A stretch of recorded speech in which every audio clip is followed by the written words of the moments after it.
அனைவருக்கும் ஆசீர்வாதமான காலை வணக்கம். இன்றைய நாளிலே நாங்கள் தியானிக்க போகிற வசனம் ஆதியாகமம் 29 தொடக்கம் 15 வசனத்திலிருந்து 30 வரையான வசனங்களை பார்ப்போம்.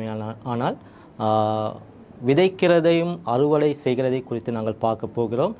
இந்த ஸ்தானத்திலே நாங்கள் சொல்கிற காரியம் என்னவென்றால், நாங்கள் வேலை ஸ்தானத்திலே நாங்கள் வேலை செய்யும் பொழுது நாங்கள் விதைக்கிறவர்களாக நாங்கள் இருக்கிறோம்.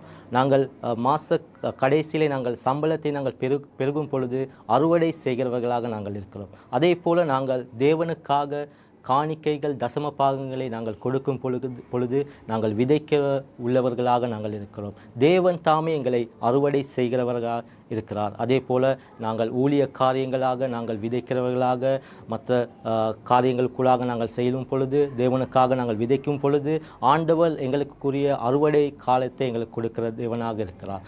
கர்த்தர் தாமே இந்த நாளிலே உங்களை அறுவடை செய்து உங்களை ஆசீர்வதித்து வழிநடத்துவாராக. ஆமென்.